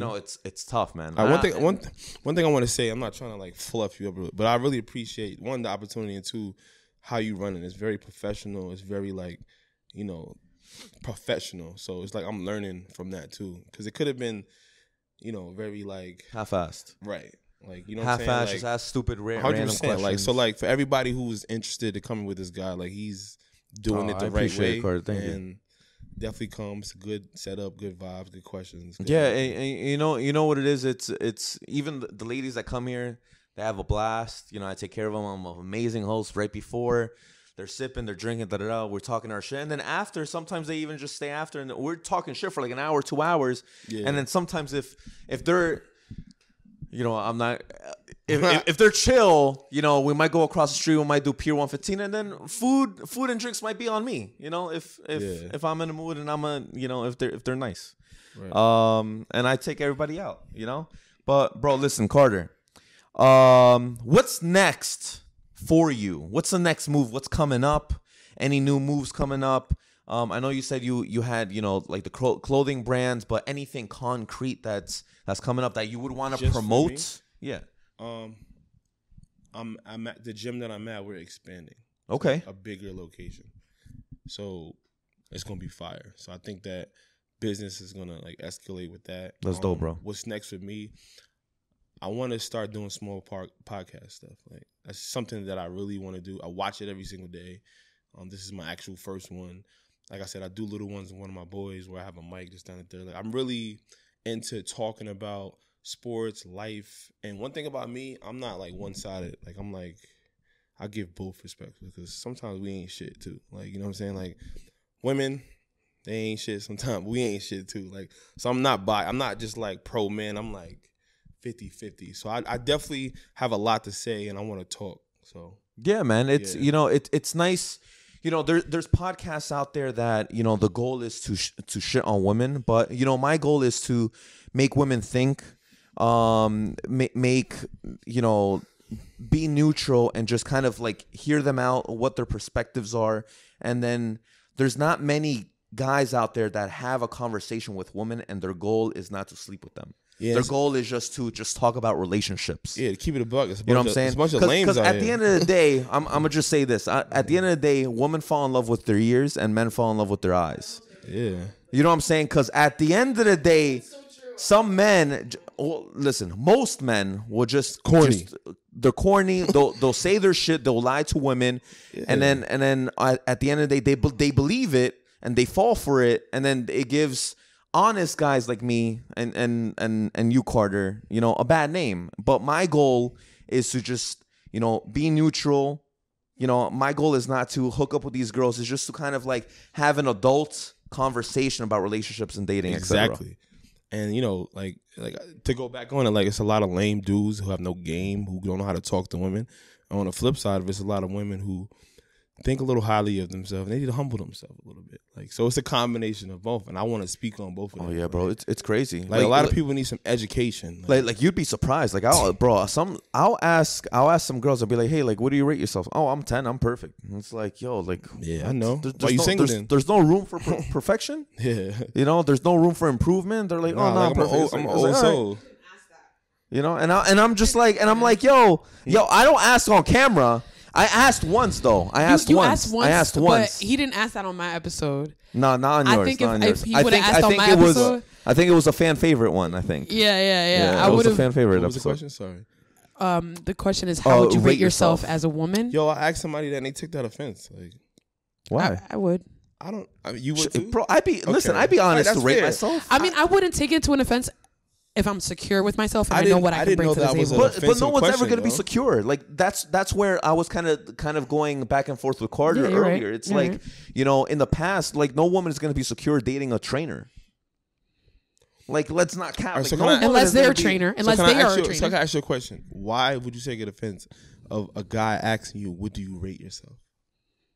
I want to know your I'm curious. Okay, so if I was an insecure woman, I would have taken as you can't see what's in front of you, and that's why it would be offensive to an insecure woman. The person that's asking. Yeah, the person that's asking, they're gonna take it like that. That's why it's offensive to them. But Michelle, you said you took offense to it. Not really. I said I could see that. I can't see. So what about the person just they want to know what you think of yourself? Like that's what it's more so like I'm not sitting here to tell you you're not a 10, you're not a 7. Right. I'm just curious what you think of yourself. Yeah. Like, that's really the question. It's like, if you think you're a 10, cool. Like, if you think you're a 7, cool. If you think you're a 9, cool. But it's more so just, what do you think of yourself? Like, you know what I'm saying? Right. Personality, I think I'm a 10. Ooh. Now, go queen. When as far as looks, I know that I could work my ass off, but why? I'm like an 8, I say. Why? Safe. Hold on. What is looks you can work your, like, what do you mean by that? Because I have the eyes, I have the gap, so I guess that stands me out. But as far as me personally being 100% happy with my physique, not 100%, but I'm not all the way trashing it either. Okay. I'm comfortable. Are you working on it? Yeah. All right, then. So I'm working on it, you know, so that's why I put myself on an 8, because that's safe, you know what I'm saying? Okay. It's not too cocky, it's humble, you know what I'm saying? That's it. But that's what I'm saying. So it's not an offensive question. It's just we just actually curious. What do you think of yourself? Yeah, but I'm secure. You know, Michelle, I didn't really understand your reasoning of why women would get offended. Like, please, like I just said it. Yeah, but you didn't maybe explain it well. Like, I'm an idiot. I don't, you know, I don't know. So if like you guys said, right, there's always gonna bound to be that small insecurity in a woman. See, look, somebody said you a 10 and we haven't even seen you. Oh, thank you. See, Whoever it's said HB, that. what you was talking about. Yo, she was talking shit. It's your world, girl. We just live it. Oh, I appreciate that. Thank you, fellas. But I feel like as far as a woman getting offended, again, it's like, how secure is she with herself? So it's basically asking, hey, are you insecure or secure? It's basically asking that, yeah. I think that's more offensive than saying, like, what do you rate yourself? You know, I still don't think why that would be offensive. Bro, I got a whole... Because if you have eyes and you can like, see... everybody has insecurities, though. Like, And how is that offensive? But how is your eyes... If you have eyes and you can see, right? Wouldn't you rate me? Wouldn't you know what you rate me? Though. But the question is, like, what do you rate yourself? I might have my number... But we're not asking for my number. We're asking about you. What do you think of yourself? Yeah. That's the question. Like, it's not like, obviously I have my thoughts, but it's like the question is, what do you rate yourself? Yeah. And that goes back to self-love. If you don't love yourself, how the fuck you gonna love anybody else? I expect you to say a high number, but I've asked a lot of people. Some people are like, yeah, I'm a 7, this, that, and third. Well, sure. What is self-love? Ooh. Self-love is time for emotional reflection, radical self-honesty. Even ugly truths with yourself when you're at that's home. The one right there. Because those are all synonyms for honesty. But it's not. It's different because we have this mask. We have this image that we like to always put out to everybody. This imposter syndrome that's completely the opposite of our imposter syndrome. Let's be real. Wherever we were brought up in, right? It's sort of there, but we elevated it. So a lot of us like to ignore the trauma. And act like it never happened. In actuality, that makes it worse. And you're projecting your emotions everywhere else because you're not trying to face yourself. You're trying to put that problem on someone else. Okay. So that's where you project your emotions because you feel like it's the person in front of you that's reminding you of it. And you're targeting that person instead of just going home and being really hardcore honest with yourself and facing your demons and being like, that was really foul of me. But a lot of us, ego, pride, jealousy, insecurity, that runs us. Our past, our dad never being there runs us. Our mother. You talking now. Yo, it's the truth. This is how I talk on my show. But that's literally what it is. It's like there's a void that you keep trying to fill and it's not filling. So you have to get to the root. And that's self-love because your parents ignored you. Your friends ignored you. They only want to be around you just because you make them feel good or whatever accomplishments you have. Your class, your money. Michelle, have you ever met someone who has accomplished self-love? Not 100%. Because honestly, self-love is always it might sound like I'm very negative, but there's not going to be an accomplishment for self-love. There's no. You know what? Success. I'm a check self-love. I'm ready for a relationship, or I'm ready to capitalize on the next step of my self-love isn't reachable, isn't attainable. You're never going to be satisfied. I think self-love is obtainable if you feed yourself with the positive as much as you feed yourself with the negative on a daily basis. Yes. That's a mentality, though, but that's not... That's self-love, though. Yeah, that's shifting your perspective and how you view yourself. That's a mentality, and a mentality is the same thing as a motivation. The mentality moves. Motivation, gratitude, and honesty are all a part of self-love and what you have to do to create those steps of self-love in psychology if you research it. It's not saying that you mastered it. Sorry to cut you off. Everybody loves your voice. Oh, thank you. Somebody said she sings. Yo, I am a singer. She sings. Somebody said you want you to read them a Harry Potter movie. I actually have. Yo. Don't play. But no, it's serious. It's really that's literally what it is. As long as you're practicing motivation, gratitude, reminding yourself, even affirmations. As far as affirmations, you don't believe it, right? Because your imposter syndrome is cringing as you say it, or your inner child is cringing as you say it. I think, but you're saying it with the fact that I'm forcing my mind to change. It's a very, very gray area because you're throwing a lot of positivity out there, but I think it is, it could be poison for people to really try to live their truth instead of the reality of life. And that's a very fine. There's a very fine line of, accepting reality and dealing with the cards that you have in your life and capitalizing on them and trying to make a name out of yourself and be successful, etc. And then there's like, all right, like my life is shit. Let me just keep lying to myself. Like if I'm 500 pounds and I'm feeding myself affirmation, hey, I'm beautiful, I'm beautiful, I'm beautiful. You're living a lie. Okay, but all right, to be devil's advocate. Like it's just that gray. But please be devil's advocate. So beauty is in a eye of the beholder, number one. So like your weight and your size does not determine how beautiful you are.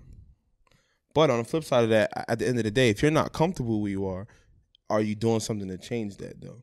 And that's self-love, that action. Because you're not comfortable, you're forcing yourself to get out of what you're comfortable in. Yeah. Hey, they want you to come sit on the couch with us. Yo, they love it. We should. I mean, we do have another 15 minutes. Yeah, they're like, preach, right girl, now. preach. You need yo, to. I'm telling you, yo. You talking that talk over there, yo. We got room over there, so you see we got room. I got you. So she behind the scenes. So Corey, I understand that, and there was actually a question. I can't really find it in my notes. There was a question I wanted to ask about. Do you think, let's say, there's this trend. There's this trend. What? We'll take this shot. Let's take the shot. Let's take the shot. We'll take another shot. We'll take another shot. Good shot. You know what I mean? To train to talk. Let's go. You guys can follow me on Reflections with Val. That's my show. Whoever likes me. Yo, put that in the pin that on the comments. Yo. I'm definitely following it.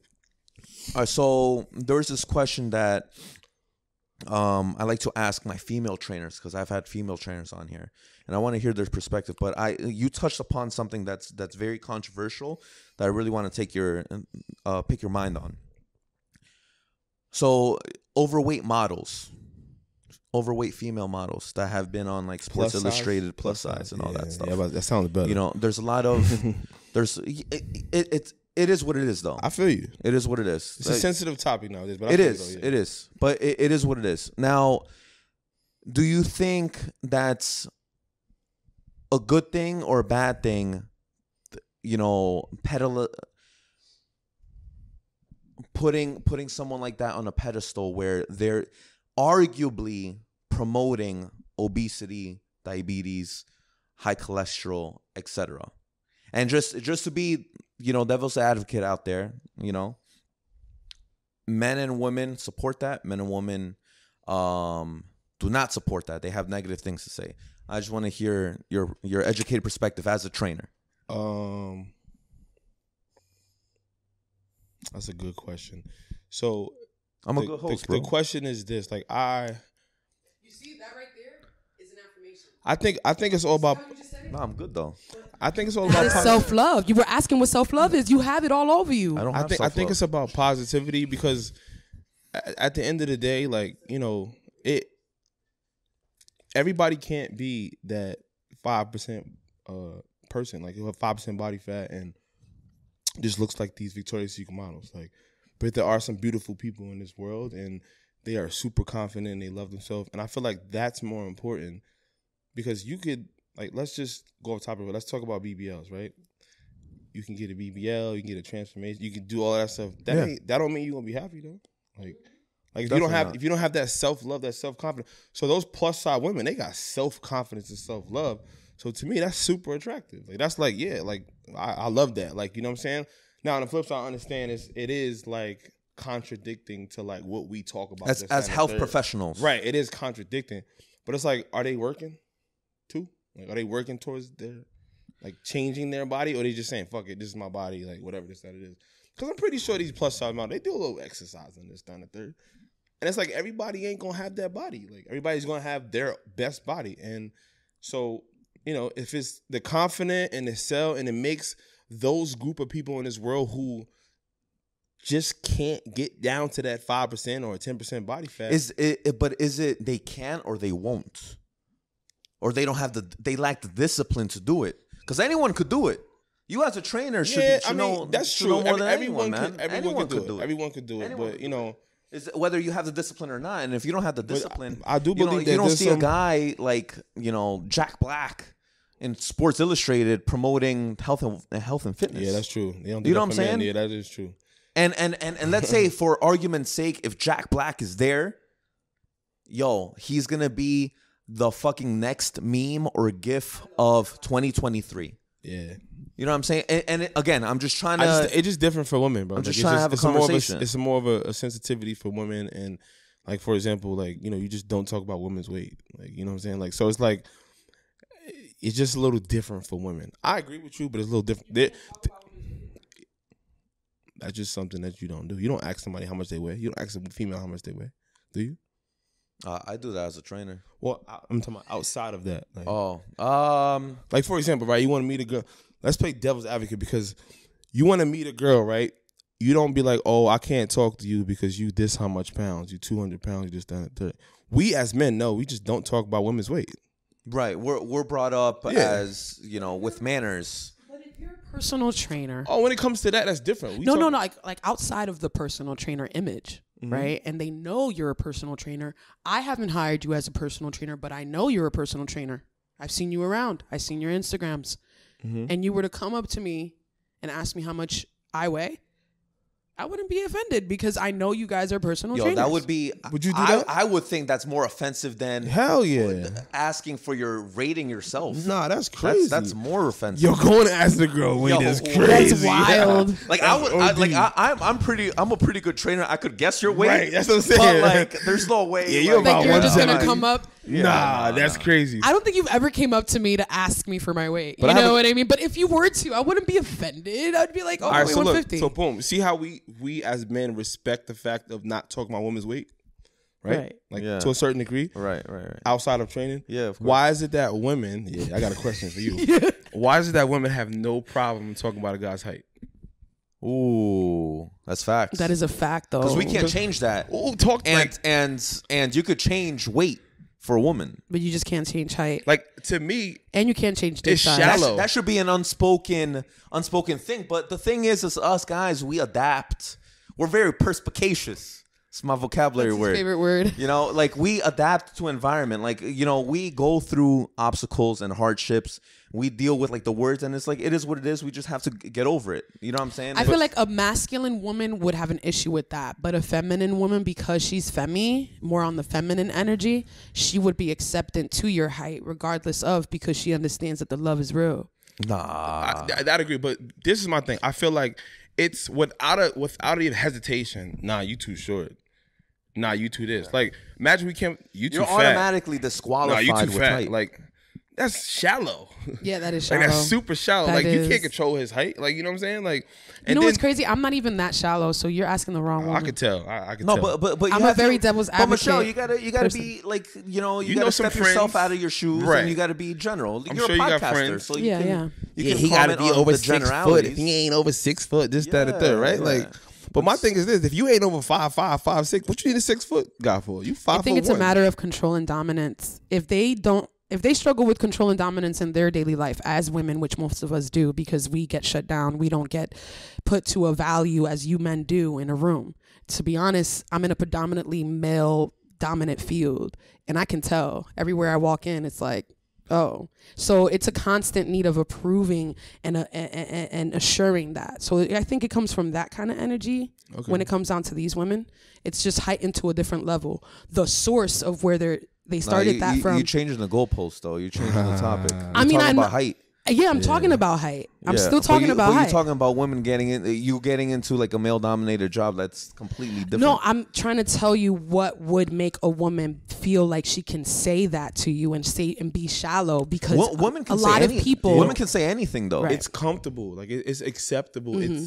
It's a meme. It's talked about, but it's not on the flip side of it. It's, oh, she's too fat. I can't talk to her because she's over 200 pounds. Or we say that, we cancel. But that's what I'm trying to tell you. A woman with more masculine energy is going to do that. A woman with more feminine energy is not going to do that. She's going to be more susceptible and open to your weight. I don't think it's to your masculinity. height, I think it's just to like your height. it's just these women, like some of these women nowadays, like, and like that's why I said I want to come in here when it's like after hours to talk some talk, because to me personally, some of these generational women nowadays, like the qualities they want in men It's just like attributes. You Yeah, know, actually want. it's mostly. I think most women now are masculine.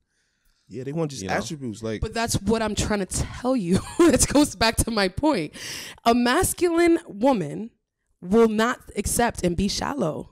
She will tell you that that's not acceptable. She will be very ignorant. Just base it off of the first introduction. Exactly. But a his feminine woman his point was that how come women could do that and a man can't just say, hey, you're overweight, you're disqualified. No hesitation, bro. They don't even think twice. Like we like, all right, let me not say that. That's kind of crazy. I feel like, I don't know. I feel like we over exaggerate when you guys try to voice your honesty instead of understanding it. No, I think you know what I think it is. I think women ask for honesty and then they can't handle the truth. Hell no. And that's where I go back to But if it's an alpha woman, she can handle the truth and she's secure with herself. She can. We want a guy to be honest with you about.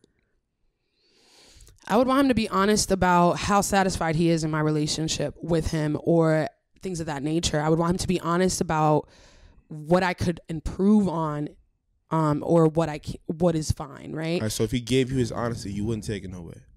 No, I mean, I've been you would asking take constructive criticism and just like, all right, cool, I'll work on it. Yeah, I ask for it. If anything, I give constructive criticism on a daily. Like I was thinking more like, just tell me what it is. Like, you want to be with me or you want to fuck? Like, that type of question. Like, because women love to say that conversation and like, just be straight up. Tell That's me a what shit it test, is. though. Huh? That's a shit test. But here's the reality though. Like, at the end of the day, a man, if you're attractive, obviously he want to have sex with you. That's the obvious. Like, and I'm pretty sure the opposite. So like, at first, yeah, I want to have sex with you, but it's your job, or you can change that. Like, you can change it to, damn, like, she's fire. Like, I actually like her. Let me answer it though, because I feel like we never measure up to you guys. There's always somebody better.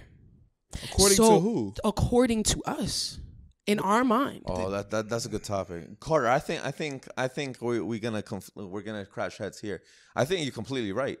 Us guys, you know what it is? You guys, there's always somebody better. There's always somebody you're looking at. It's biology, though. Like, for us, it's like we can love you. We can love you, and then we can, be with you long term. But there's gonna be a point where we just get that itch, and we're just like, yo, we need something new. Okay, because you guys get bored of the same body, but we'll same still butt. take a bullet for you. Yeah, but we're not gonna take a bullet for that other girl. That whole. But what if she's not a hoe? What if she's just a random woman that you were just sexually attracted to? Yeah. She's not a hoe. She doesn't deserve to be treated like a hoe. But I'm not gonna take a bullet for her though. I'm gonna take a bullet for my girl. You know what I'm saying? All right, so here's the real answer to that. It's about maturity. Like, when you become a man, you become that age where you can just look and don't touch. Like, at the end of the day. So obviously we gonna look. But the thing is, you look though. But you looked, and that's what she will hold over you. Yeah. Okay. And that will always be above her. And that's what I'm saying. Like, that's biology. Never measure up. And that's biology. Though. But the thing is, you want him to walk around like this and not like So if you go home and tell me, yo, you need to lose some weight, I'm gonna take an offense after that, because what? You looking at Becky, you looking at this girl, and this girl. But there's always gonna be somebody better though. That don't mean like you want them though. Listen, that's that evolutionary trait in us. Like, that's whether tackling the gazelle or just looking. Yeah. That's what I'm saying. It's evolutionary. And everything. It's evolutionary. So it's like, you can't tell me you love your man. You ain't gonna say, oh, he's handsome or he's a good looking guy. What, you not gonna look? Looking ain't shit. It's actions to me. Like. And then I go back to this. We get 5 niggas a day coming to our DMs, and we deny each 5 just to be with you. So if we deny 5 niggas a day, brand new, I could be going, minding my business, 7-Eleven, somebody's up already making the business. Right. If I deny him because I am faithful to you, then why can't you do the same if 2 bitches that aren't even measuring up to my class are giving you attention, and because you're a man and you rarely get attention, you're going to go ahead and give it to her because that's your only catch. We have more testosterone, we're less emotional physically. It's crazy. That's literally the reason. But Michelle, like, that's literally the reason, and like, this is a perfect example of, like, I don't know if you wanted the truth or not. I'm telling you the truth, and you're like, God damn, like, whatever, I'm gonna fix my hair. Like, that's literally the truth, and I think it's to the point where I think every woman needs to accept that, and a woman needs to accept whether they need to understand. All right. Am I going to choose a guy who is tall, successful, fit, good looking, that may have the thought of cheating on me? Or am I going to be with a broke nigga who's still gonna have the thought of cheating on me, and you gotta choose one. I have to just say this example real quick, just to make my point. Talk to us. I have been in a relationship with someone, and he would always look at women in front of me, and I thought that was very offensive. I'd be like, can you just hold your eyes back? But let me tell you though, one question though is just like, I'll be in the car, I'm minding my business, I can control my eyes. I don't need to like stop and look at a guy that's good looking at the fucking street or crossing the street or doing anything. So if I can control my eyes and my sexual urges, why do I have to accept you looking? Michelle, I literally just answered that question. It's evolution. It's evolutionary. You don't have to accept it. Like at the end of the day, like I want a type of girl to be like, yo, man, that's fire, right? You know what I'm saying? We could both say that. Okay, like, so you want a girl that says, like for me, like we can both agree that beauty is beauty, bro. Like, at the end of the day, if you look good, you look good. Like, what's wrong with that? Like, I'm not saying I'm about to get out the car and go over here and bag her, but like we could look at her and say, she look good, don't she? Like, fact. So you're okay with that I've too? never done that. I feel like that's just crossing the line, right? Maybe, yeah.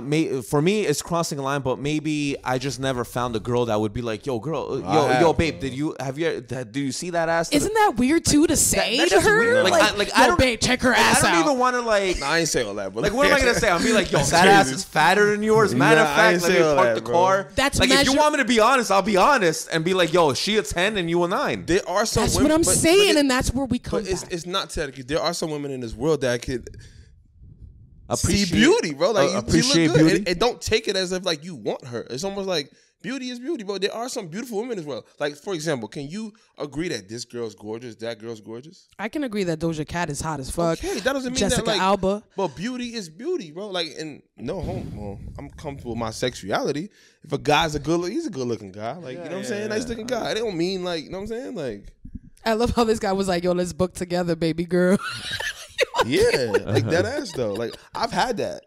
Like I've had that in a relationship before. That's why I say that. Like you've had a relationship where you've been able and comfortable enough to be like, yo, babe, like look at that, like, look at that ass. So it was like. But that's why.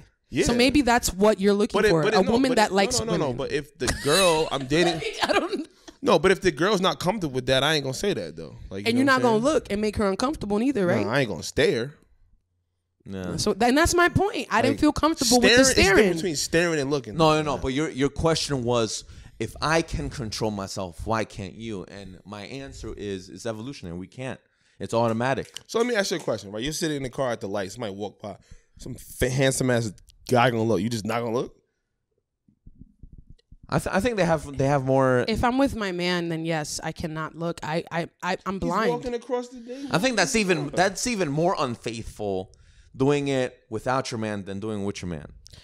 Okay. Matter of fact, and then on top of that, I don't even think you're in love with your man if you're looking elsewhere. But that's what I'm trying to tell him, is that when I'm in love with someone and he's my man, you know the term like my man, lady in the streets but a freak in the sheets. I am that way to whoever I choose in my corner. You feel me? There's a side of me that only he gets to see that no man sees. Right. I hold myself to a respect and a gentlewoman stature outside of that. Right. So if I'm looking at a guy in front of him, how is that stature still there?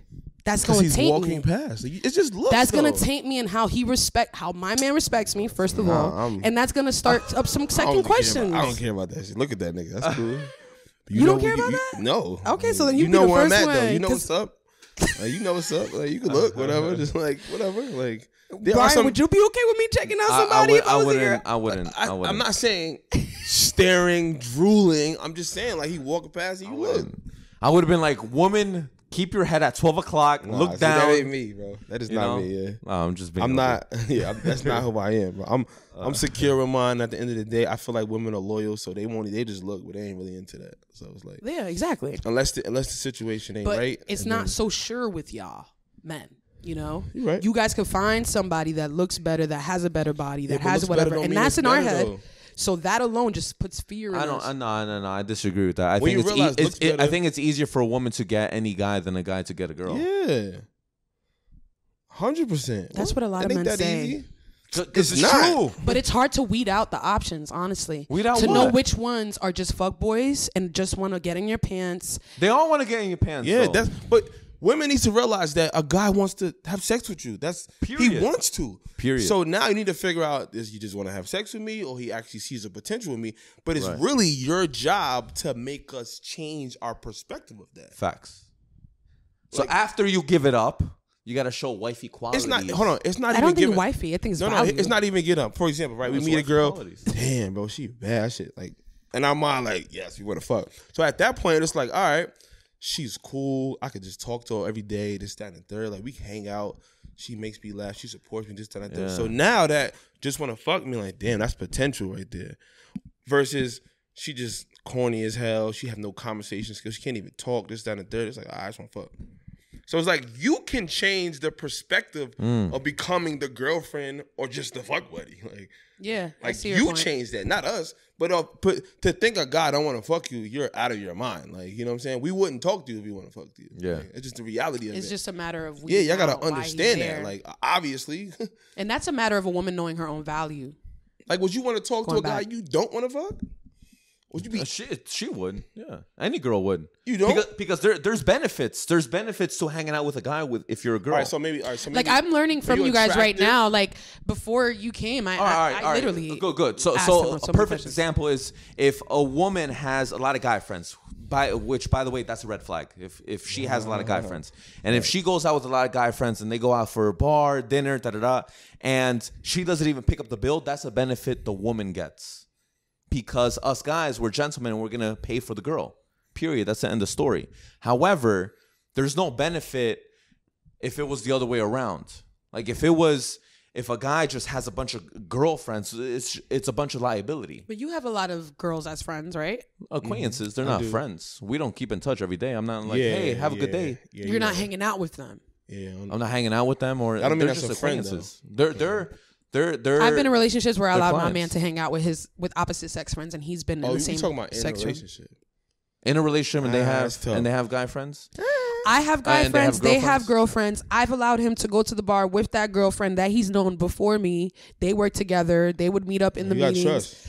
I would go out to my friends or with my guy friends. Now, let me ask you this. Are you doing that because you want to keep your guy friends around, or you're doing that because you trust your mans? I'm doing that because I trusted him.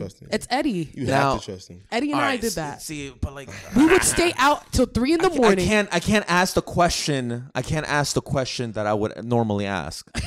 But you know what? Fuck it. If I would ask the question, let's say Eddie was still around. Let's say, for example, would you guys still be together then? Because at the end of the day, listen, a guy is going to be hanging out with a girl one-on-one just for one thing. There's no think about the girl. If the girl was 500 pounds, do you think we're still going to hang out with her? Probably not. Probably not. 9 times out of 10. So you guys have to be attracted to a girl that you're friends with. No, but no, not me. Like, I got some not as cute friends. I can call them ugly. Would you spend time with them consistently as friends? It looks good on us. When you're around good-looking women, it looks good on you. So my question is, this is my question. Whenever a girl says she has all these guy friends that, no, he don't want to fuck me. He's just my friend. So I always tell him to do this. Like, he doesn't want to fuck. Act like you drunk one night and text him like, oh my God. His name is Ricky. Oh my God, Ricky, I'm so lit right now. Where you at? I want to get a hug. This, down the third. If Ricky be like, yo, you bugging right now. You drunk. That's a real friend. If Ricky be like, where you at right now? Like, and trying to meet up with you, that ain't your friend. That's Joe for me. Joe is the person that will be like, yo, you bugging out right now. You need me to pick you up. That's a friend. But the other guy is like, all right, Bobby, pull up, or whoever that guy said, yo, I'm gonna pull up. That's like the guy that's not. You act fake drunk and start sending him some sexual shit, and he throw the eyes and he like this. That ass. I think that ain't the friend, bro. Any guy would jump on that shit, man. Any really? Guy? Any guy? Any guy. If you respect her, you won't. Any guy. If you respect her as a friend and you value the friendship, you won't. Damn. I think listen, so speaking about generalities, is there maybe exceptions? Maybe, sure. But that's all I'm talking about. 9 times out of 10, bro. 9 times out of 10, I think okay. all guys will jump on that. I have guy friends, and I think it's okay for men to just know that I'm going to have guy friends. Unfortunately, I've always been a tomboy. Like, that's not an excuse to have guy friends, though, if you're in a committed relationship. But if I'm in a committed relationship, right? You see how I'm right now at your podcast. Right. My man is going to have to be okay. Working, though. My manager. You're getting paid. You working. This is true. But Like if you were my intern and you were just doing this for fun, that's a different story. Yeah, exactly. You're getting paid. but still, No, it's not still. Nah, it's not the same. No, it's Yeah, not the it's not same. the Like same. if I'm training a girl and I'm not on the clock and I'm going to the gym, I'm getting out of my way to go to a gym by her house to work out with her, bro. Yeah, I'm that's a red trying to flag. establish a relationship. But that's not what I'm saying. You guys Whether said, it's a sexual you guys said relationship or- friends. You guys just said friends. We're friends, right? Regardless of what it is, we're just So your friends. man, he would have a problem with you being here with two guys? Like that what you talking about? What I'm saying is, if that's how you guys have it, yeah, right? You guys are just like acquaintances or you're my client, right? But before that, Brian and I have history. So that could be a red flag to my man because it's like, yo, you're going up to this guy's apartment. Yes, it's paid. But how do I know that y'all after the podcast aren't doing shit? It's the same shit. But you're no. Because you're my friend. But you're getting paid. But you're business, but though. you're also my friend though, It's right? business though. Michelle, listen. I consider friends like a close friends to the point where like we're talking every day. Okay. If we're not talking every day, we're acquaintances.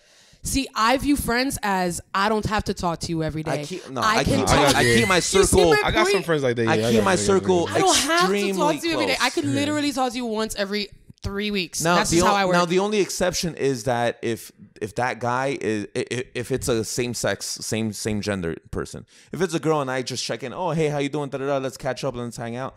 I mean, yeah, maybe, but like I don't know, man. It's just I have two guy friends that I talk to on the phone all the time, and I'm gonna tell you why.